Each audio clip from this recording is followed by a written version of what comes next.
The views and opinions of this broadcast do not reflect the views and opinions of Armed Media, UNU Productions and its affiliates. Enjoy the show.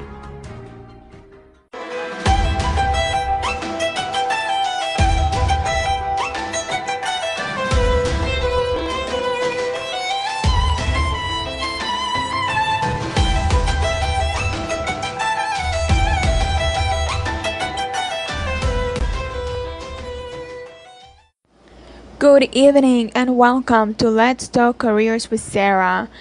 Today I am going to talk about careers as usual every Wednesday at 10 p.m. Eastern Time.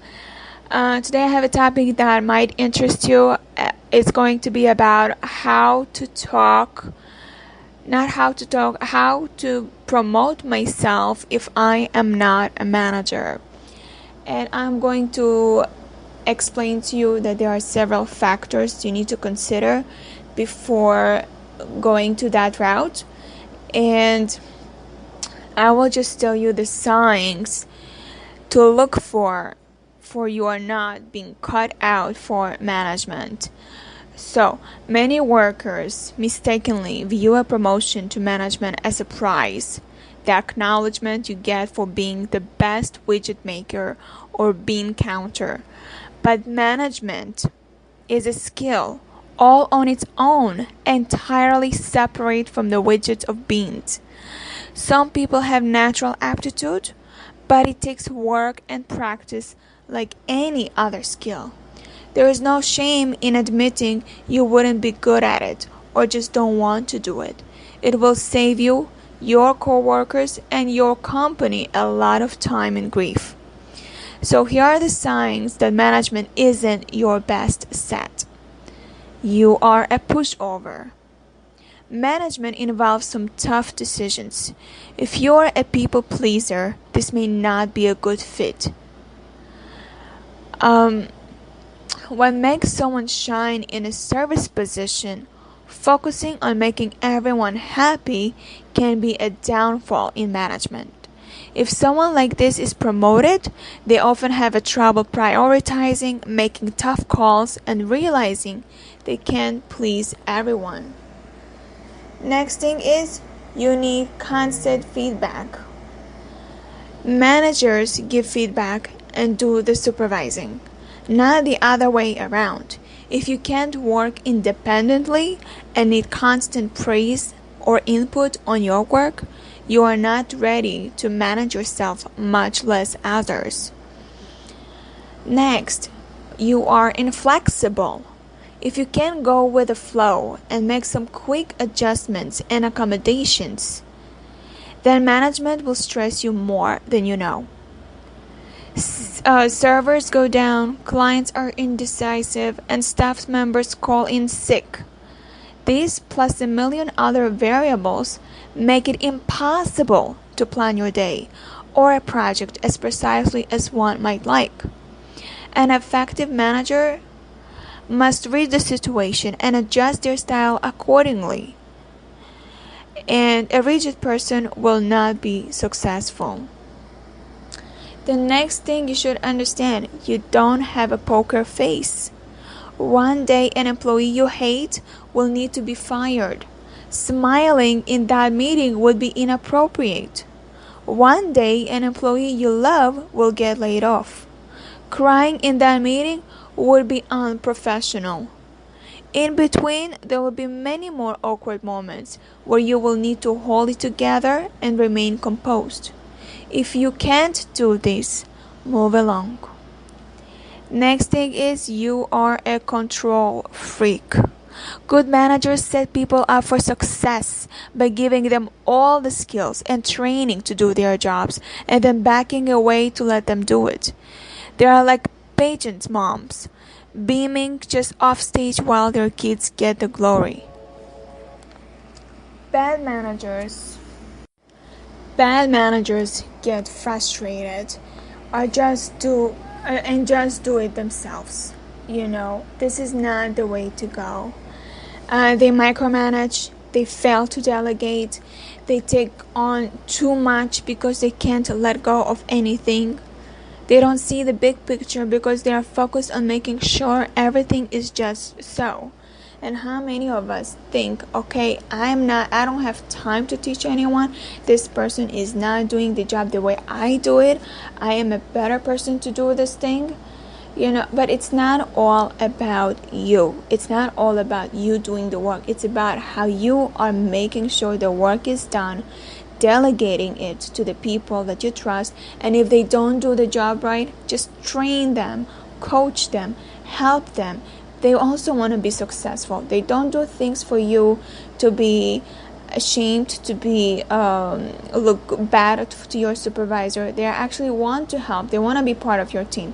But if you micromanage and tell them that they are not doing a good job, then you are probably not a good manager. And you have to ask yourself, can you give folks room to accomplish the team's goals their way? Or do you require absolute control over the process? Let them do their own way to do the job. It doesn't have to be your style. Everyone has their own style of working. And if you feel like you might be a control freak, that's fine. But know now that trait is not compatible with great management. So just think about what I said right now. That if you are a pushover, and you need constant feedback, and you are inflexible, you don't have a poker face, and you are a control freak, then you might consider yourself not a good manager. Don't go that route. You are not ready for it. Now I want to continue and discuss about the mistakes that if you make those mistakes, and they are common mistakes, that will derail your career. So pay attention to what I'm going to say next, because it's very important. Perhaps we don't pay attention to this while at work, but this is what causing you not to be a good manager. Now, you cannot get promoted if you just do those mistakes. So ever feel like you are doing everything right, but just can't seem to get ahead at work? You could be making one of these 5 common mistakes. So let's learn to recognize these bad habits and keep your ambitions on track. First, I will start with is ignoring relationships. You might think that keeping your head down and getting your job done is enough, but that's only part of the job. You also need to pay attention to your relationships with your coworkers. While it seems rational that people should only be judged on their performance, the reality is that interpersonal relationships matter just as much as performance in most cases. So this is very important that you are greeting everyone, even those you don't like, good morning and have a nice day. Have a short conversation with them on a daily, like a 5-minute conversation during breaks. That's enough. Even though you are an introvert, think about it. You want to be a manager. If you are an introvert and you are shy about talking to people, how are you going to manage others? And if you feel like barking orders is the only way to be a manager, well, you are wrong, because the team members will not want to be dealing with you.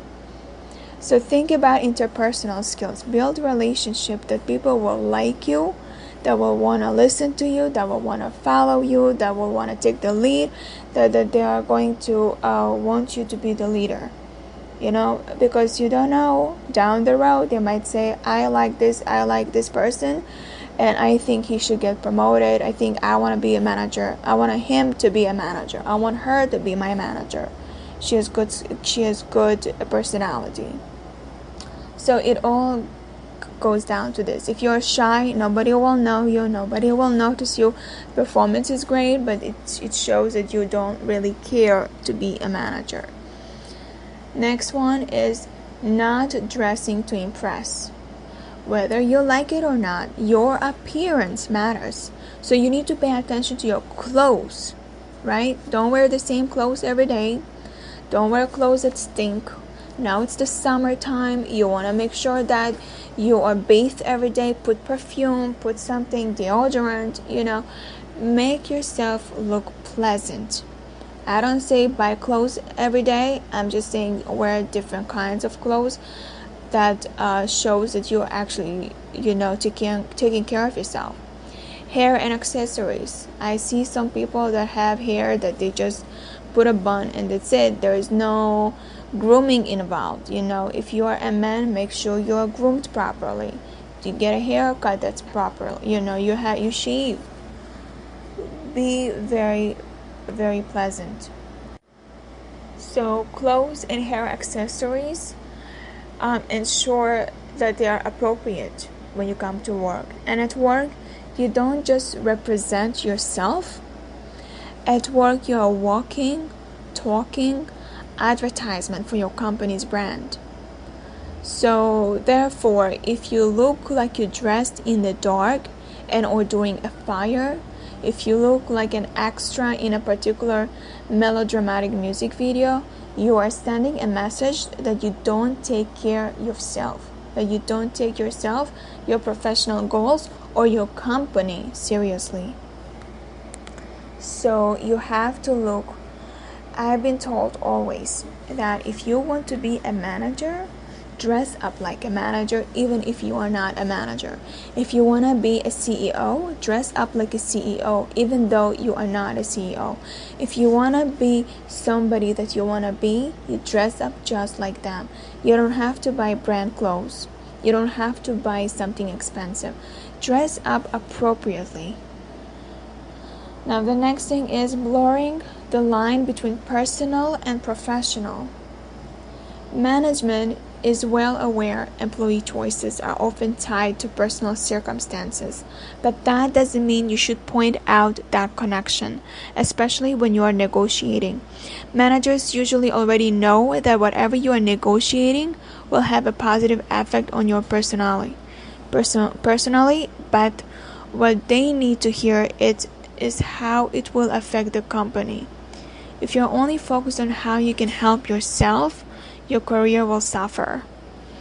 And of course, so much of what happens in our personal lives affects our jobs and vice versa.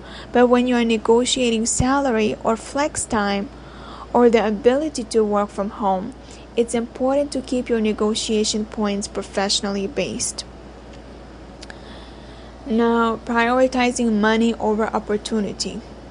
When you focus on money and forget to think about having a fulfillment experience and your general happiness, you will end up hating your job. So if you hate your job, think about that. You are only focusing on money. Now, when money becomes more important than the actual opportunity, it often results in a career setback. That's both because it can cause you to miss out on great opportunities and because it won't impress the people who have the power to help you advance. Show me the money is a cheesy line from the movie that won't serve you well with a hiring official during the interview process. So think about what is the positive about the job that you are doing. Forget about the money right now, but think about what is the positive outcome that you can gain from the job.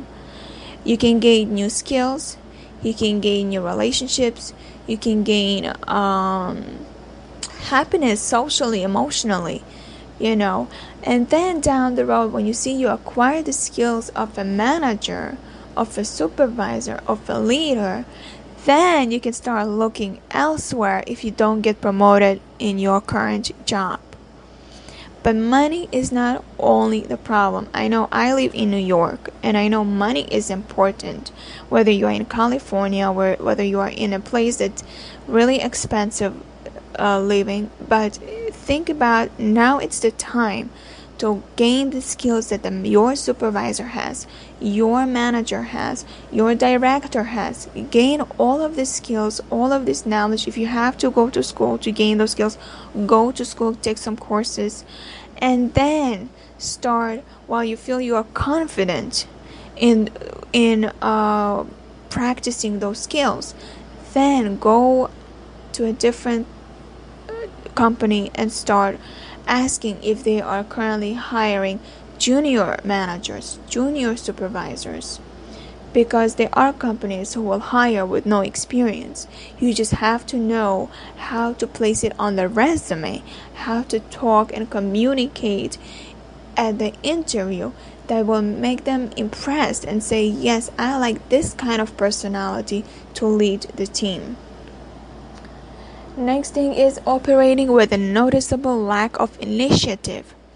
Initiative is taking steps to make things happen instead of waiting for an invitation or opportunity to fall in your lap. It's also a cornerstone of career progression and advancement. If you are being consistently proactive in your career, someone is bound to notice. They will definitely notice if you aren't. If your boss or others are constantly giving you directions or reminding you of tasks to be completed, you will be marginalized as a low performer quickly. And this kind of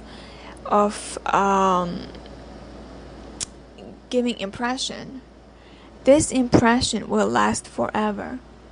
Don't give that impression of you. You are a person who doesn't want to do extra, who is saying it's not my job. Because if you are going to say that, you are going to regret it for a long time.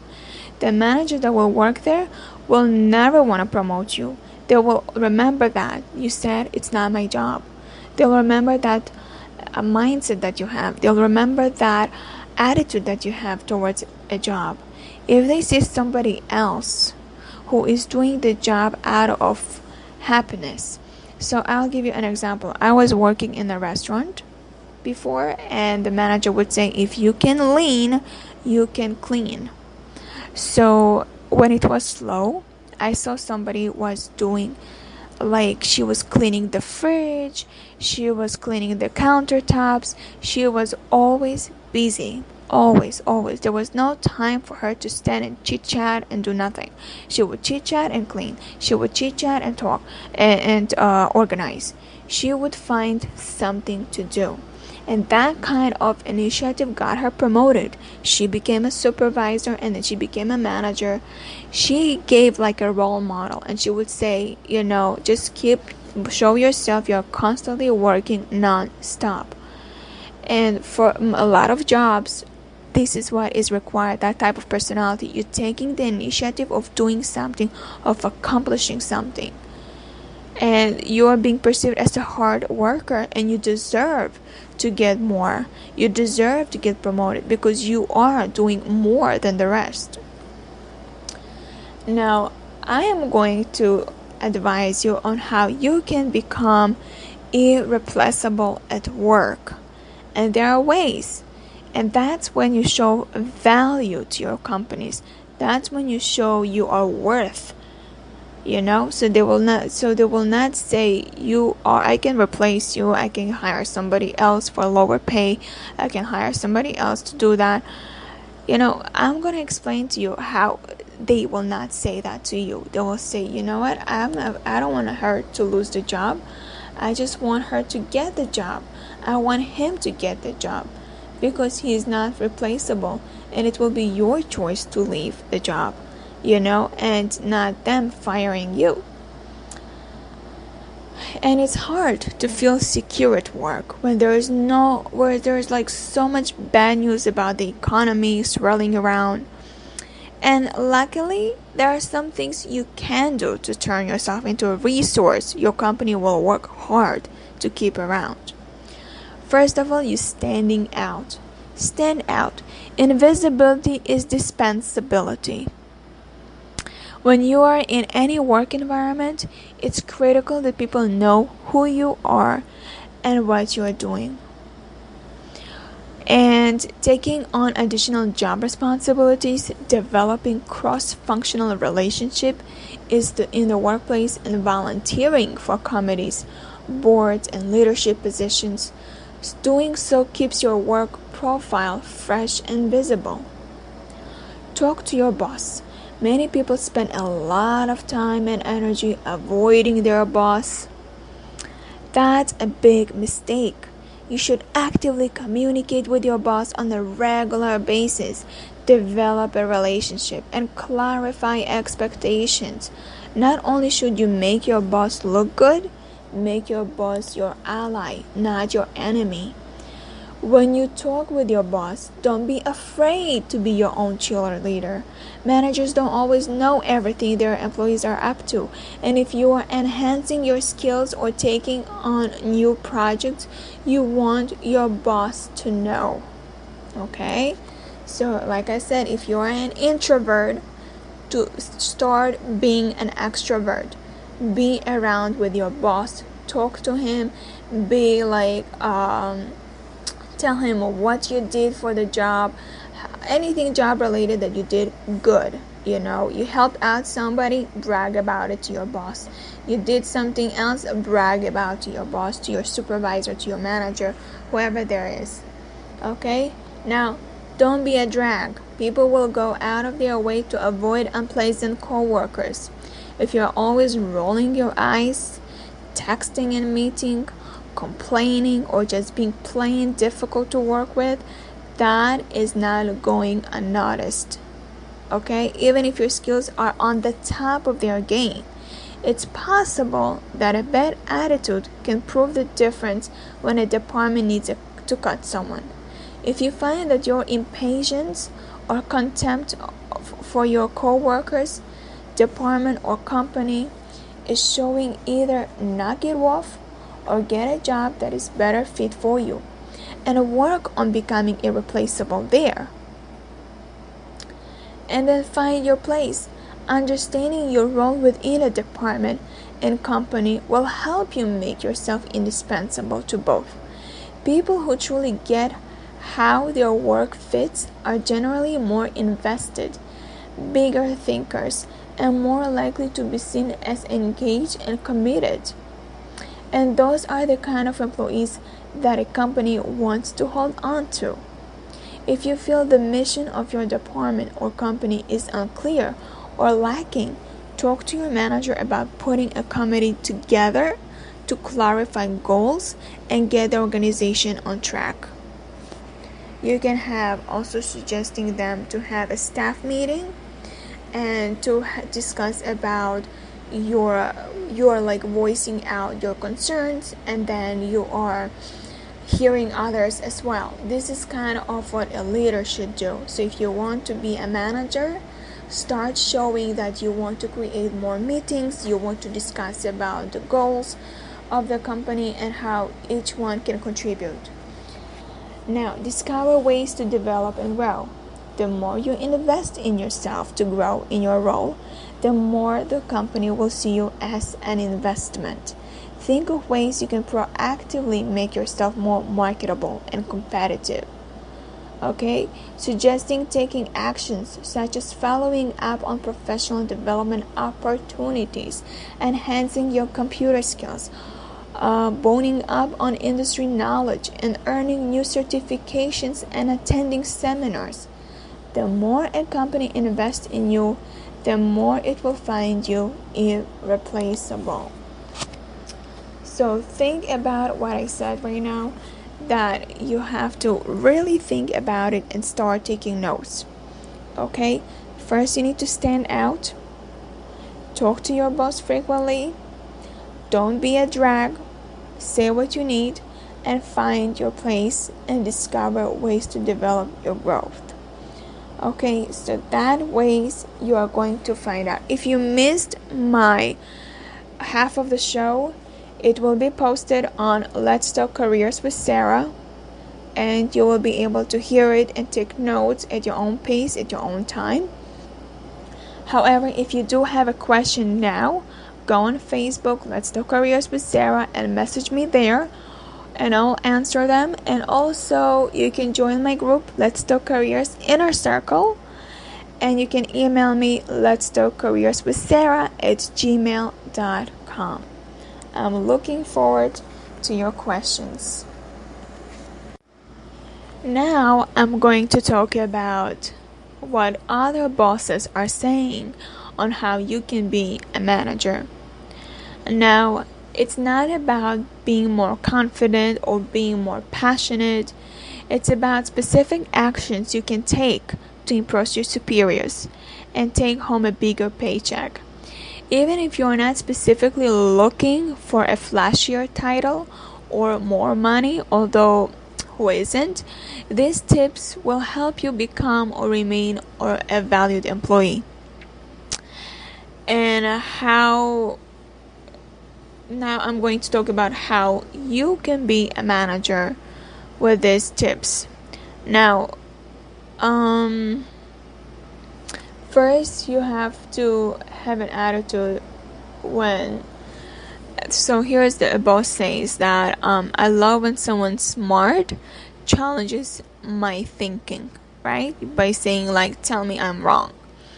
That's not to say you should be arguing with your supervisors on a regular basis, but if you have a well thought out point that disagrees with your boss's plan, consider bringing it up directly. As like saying, like when one boss said, I love it even more when a person has the data, facts, or examples to actually make his or her point. So by challenging your supervisor's thinking, this is actually the way to go. The next thing is bring the bad news first. Don't tell me how fantastic you are. Tell me what is going wrong, and even more importantly, what you are going to do to fix it. Ultimately, a mistake or issue is your boss's responsibility, so make sure your supervisor is aware of any large-scale or constant problems. This doesn't mean you should email every time the printer is a little wonky, but you should make sure your boss is appraised of any serious issues. And this serves two purposes. First, it lets your boss know you are on top of the problem and working to fix it.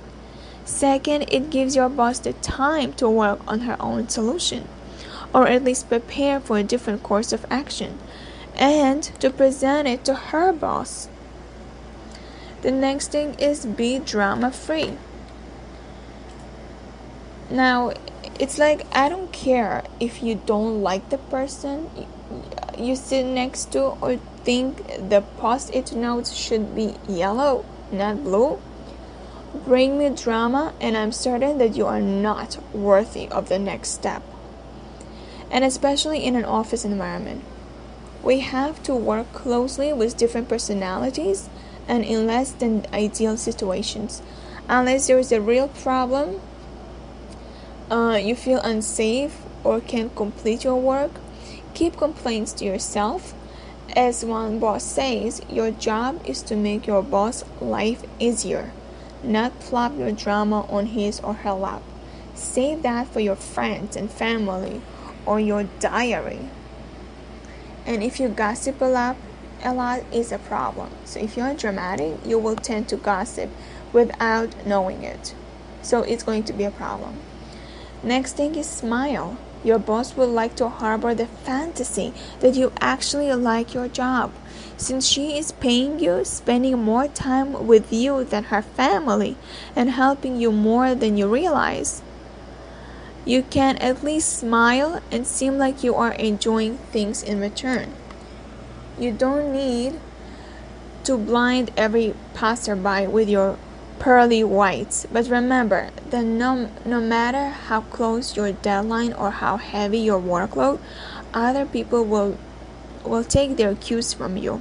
If you're snapping at a coworkers and frowning, they will snap and frown right back. Instead, take a breath, put on a smile, and show your boss you appreciate the opportunity. Next one is take notes. We hate having to tell you things over and over. No boss should ever have to go over directions more than once. If you don't understand the directions when it is being given, clarify right then and there and take good notes instead of depending on your memory. We've all been there, nodding and smiling and filing away the tasks we've given in a meeting, only to get back to our desks having lost those mental files. Impress your supervisor by keeping a paper and pen, or a laptop if that's acceptable at your office, at hand, ready to record the things you need to remember. Taking the time to write things down is especially helpful, as it gives you a minute to process your instructions and think of any questions you need to ask then and there. Next thing is never skip the office party. You know how they say that as many business deals are made on the golf course as in the office? That same principle applies to the office party. One boss points out that skipping the chance to socialize with your coworkers means you are missing basic office news. Think who is preparing to leave, and alienating yourself from the people who sit next to you 8+ hours of your day. When it comes time to pick a team member for an advantageous project or conference in Hawaii, who will be chosen? Not what's her name, that girl who never comes to the party. Think about that. And especially when they invest so much time on planning the party and you don't show up. How many times you plan a party and that person who doesn't show up, how much do you resent that? Of course you resent. Same thing at work. If your boss is preparing or HR team is preparing an event at your place, do not miss it. Doesn't matter. You need a babysitter for your kids. You can find one. Figure out a way. You need to show up. This is someone that shows respect to their boss, respect to the company. And don't expect to be rewarded. In order to get a promotion, you need to actually be worth it. Don't walk around with the air just you deserve it, because that sense of entitlement is going to get you nowhere. Confidence is one thing, arrogance is another. Yes, you were the top of your class in college, and yes, you dominated your last project, but it's fine line between letting your work speak for you and duct taping it to your boss's computer. Worried your boss doesn't notice your achievements? Set up a meeting to talk about what you've been working on and ask for feedback. But don't get too worried your accomplishments are going unnoticed. As one boss says, let's be honest, I promote people with good personalities. Your ability to be professional and also eager, motivated, and thoughtful about decisions and interactions with others is significant. Hold up your end. It's awful when you claim to be a team player, but complain when you are given responsibilities to help on a project. Team player is cliched for a reason, because every boss wants to see that quality in a potential employee. In recent years, team has come to replace every office unit from department to entire company, and every employee is expected to be a team player. Complaining about your role on the team is both futile and aggravating to your boss. Where is she supposed to find you a sub? If you aren't a team player, the real fix is to learn the rules of the game, and fast. Now ask how you can help. You should be asking me if there is anything else you can be working on to help grow the company or the project, instead of waiting around for me to tell you what to do. This is what one boss says. There is another word for that, one that appears next on the cliche for a reason list. It's initiative. Clearly, you shouldn't be asking your boss to hold your hand during every step of a project, but a well-timed "what can I do to help?" or "I noticed that task needs doing, I'll tackle that" is much appreciated. Now have a solution. It's a wrong thing to say, you don't tell me you have a problem. Well, actually, you whine about something, which I understand means you have a problem, and you come in with zero solutions on how to fix it. The right thing to do is you come up with a new and successful ideas on how you own and take initiative to do something we already do and do it better without being asked. One boss told me that she is happy to give advice to people who ask for it, but she is looking to promote people who can think their way out of something on their own. To please a boss like this, you can follow one rule of thumb: never bring up a problem without a possible solution to recommend. Brainstorm feasible, reasonable solutions to the problem you have. Get tips on being a better brainstormer by just asking your colleagues who is a great, better brainstormer. And when you present it to your boss, launch right into what you recommend as a solution. When I call the school about a problem that my child has, they are expecting me to tell them what I want to be done. This is an attitude that is really everywhere. It's not just at work, it's everywhere. You have a problem, you want to address it to someone, address with a solution. Say, can you try do this instead next time? Can you try, like when you have a problem with your spouse, by complaining to him about the problem or to her about the problem, it's not going to solve. You have to complain and then give it a solution. Maybe perhaps next time you can do something else. It bothers me. This works out at all times. It's not just at work. Now, next one is know your job and do it. If I have asked you twice and you don't pay any attention to what you need to do as a part of your job, I will not see you as a valuable or smart. Since you're already taking notes, make sure you scribble somewhere exactly what your responsibilities are and make sure you prioritize them along the same lines. It's important to know which tasks are crucial and which can take a back seat.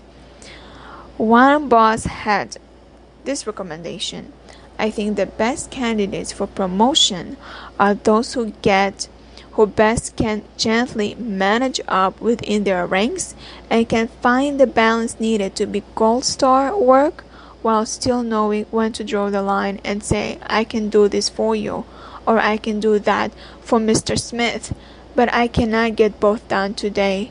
I feel like this task is the priority. Would you agree? And that's where you end the conversation. Now, I want to continue about how you can get promoted. Remember, this post today, this show is all about getting you promoted to be a manager. And I know a lot of you struggle in understanding. You have a myth thinking about different criteria that makes you promoted, but let's just clear it up in my show to understand exactly how you can get promoted. Now, I'm giving you advice, and if you do implement them and if you do execute them, let me know on my page, Let's Talk Careers with Sarah on Facebook, and share your thoughts, share your questions, and if you have something to add on, if you're a manager and you're listening to this and you have more to add on to this trait, let me know. Just message me. You can post it on my page and I'll just take a look at it. And if you listen to the show later on my page, I am now live. It's Wednesday 10 p.m. show. So if you are listening to me now and you want to post something, you can post on my page. And if you feel that you are missed the day and you missed the time to listen to my show, listen to this recording that I'm going to be posting it later on, and just listen to the show and tell me what has helped you, what has not helped you. Put it on the comments and just share it together and collaborate. Now I'm going to continue about how else you can get promoted. So when you seek a promotion, you need to start off the year with a great goal to work towards. the end of the year, right? So now we're in 2018. And if you are thinking of creating a goal for 2019, then start thinking, what are the strategies you're going to use to get you promoted? Now, 2018 right now is going to be the year you take the charge of your position and move up in your career. So make sure you carve out some time to reflect on how you're going to do so. If you want to get a promotion to your list, right, in your New Year's resolution or in your monthly resolution, I'm here to help you to succeed. And here is what bosses and managers say you should focus on if you really want to push your career forward in 2018 or 2019. Now, along the list that I gave you before, we need to also add this collaboration. If you want to get promoted, you have to do more than focus on your personal work. Consider branching out to see who could use an extra hand around the office. The more impressed your coworkers are with you, the coworkers, not just the managers, the more likely your boss will hear about your work ethic. Your ability to collaborate is just as important as your ability to work independently. Collaboration with teams across the organization always stands out. And I always look at an employee's internal branding to see how they are viewed by others. So I have a coworker, right? And she has a lower position than me. She tells me about other employees, how they work, bad or good. By listening to the good stuff, I am already judgmental. I already judge the person of having a different view of the person that she talked about, and this is what makes me motivated and inspired my decision on promoting that person. So if you are thinking I need only to impress my boss, right? It's wrong. You need to impress not just your boss, but also your colleagues, your co-workers. The next thing you need to know is the ownership. We value something called FLO, full leadership ownership. We promote people who demonstrate an ownership of the outcome of their project. And that means going whatever it takes to get it done. Staying late, getting creative, pulling in resources to help if they need it. FLO comes from a personal desire to put the ball into the end zone and score, not just pass the ball around. So there is a show on YouTube that Grant Cardone's hosting it.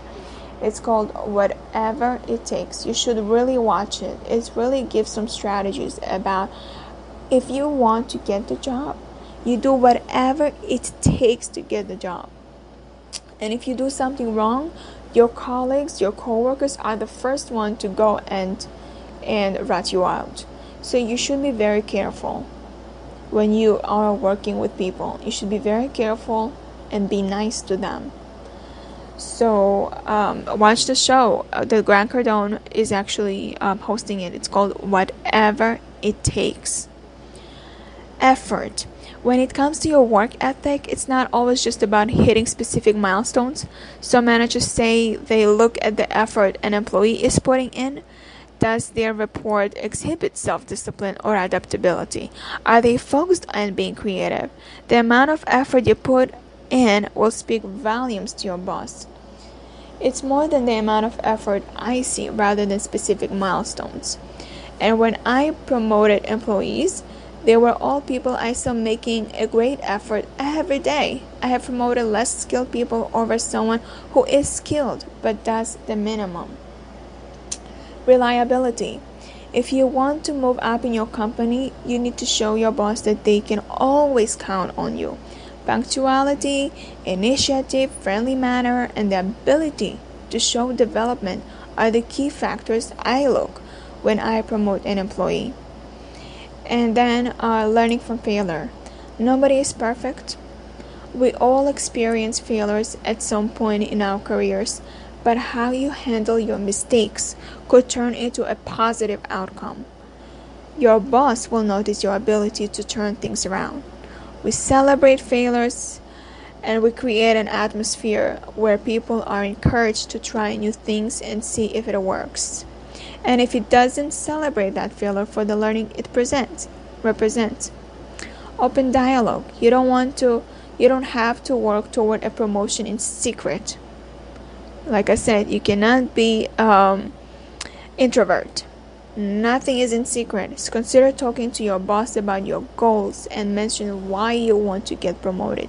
Doing so creates an open dialogue between you and your boss, which keeps you both on the same page about your position.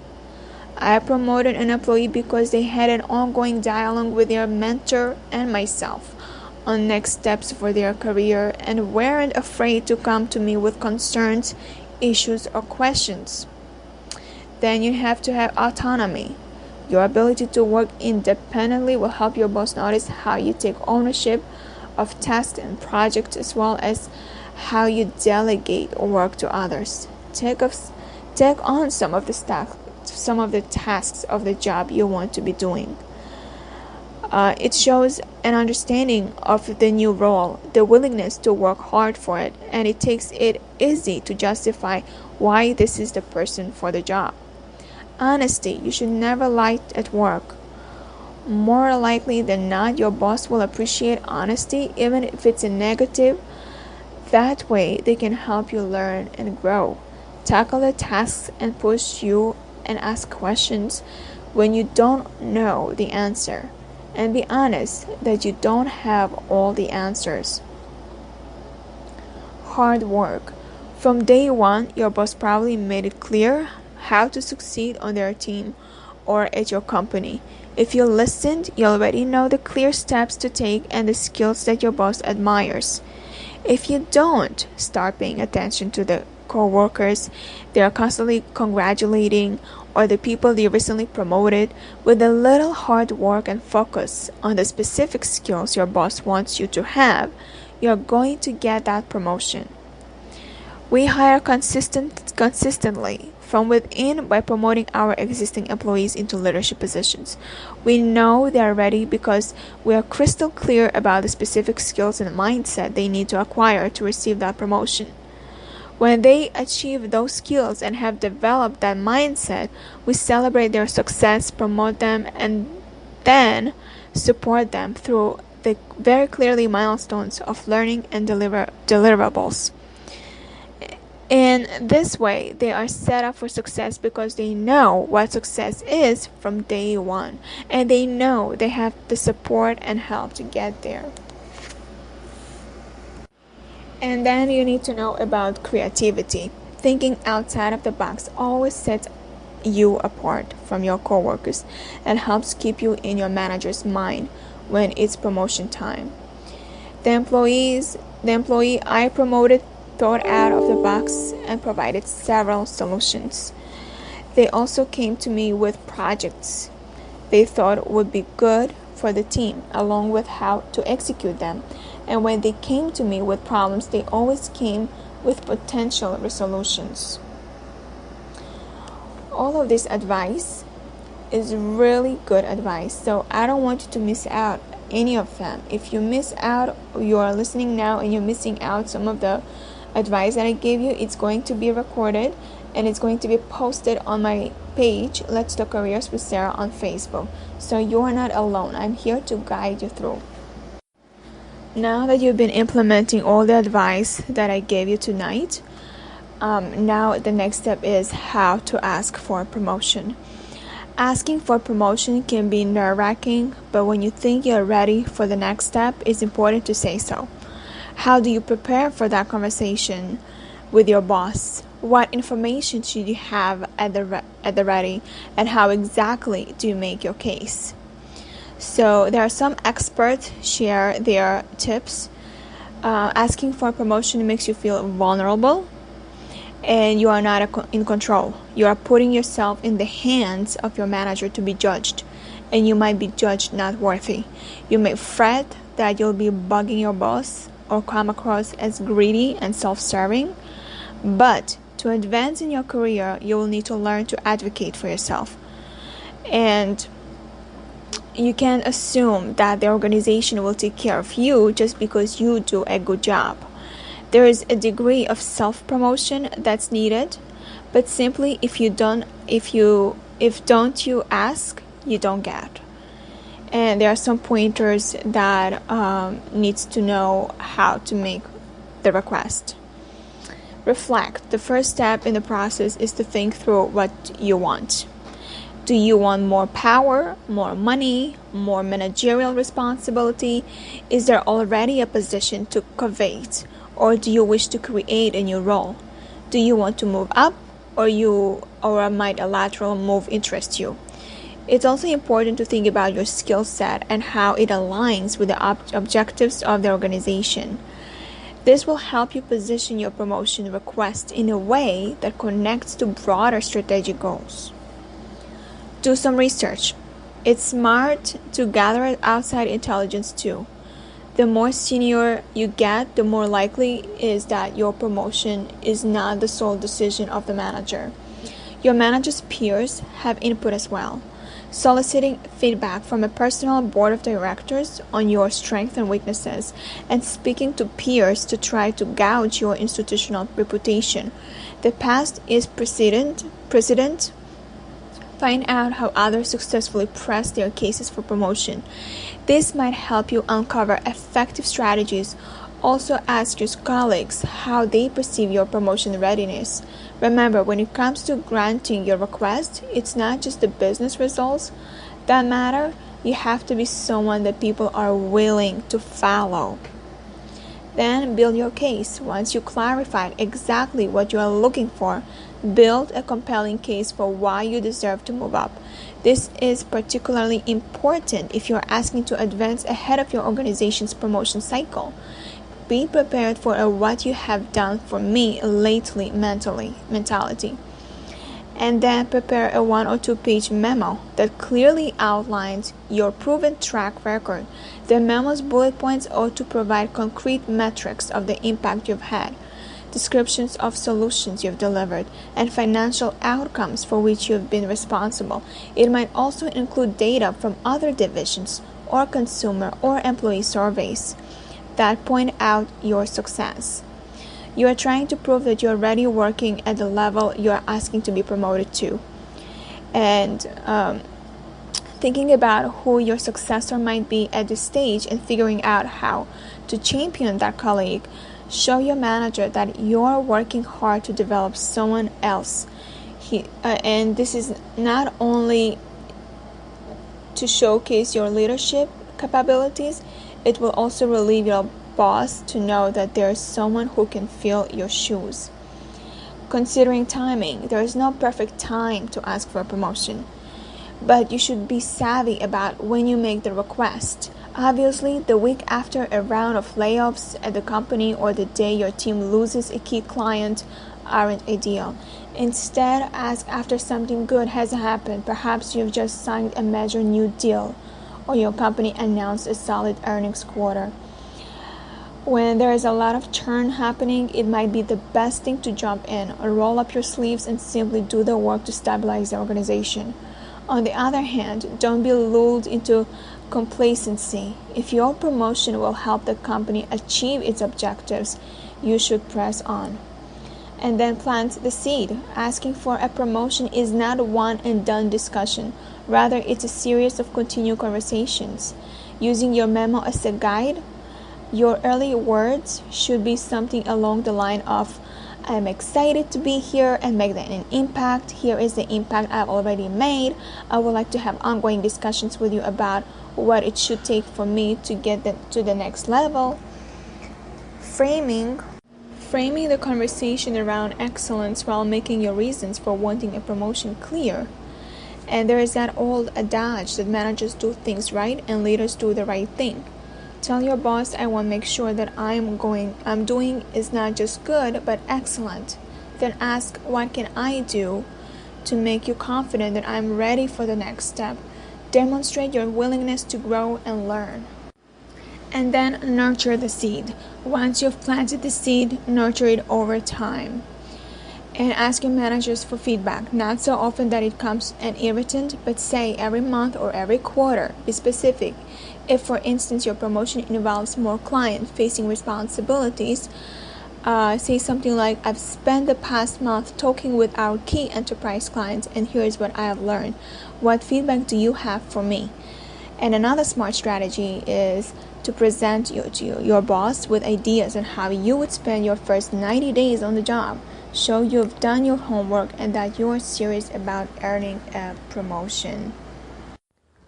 I am running out of time, so that will be another topic we'll discuss in my show perhaps next Wednesday.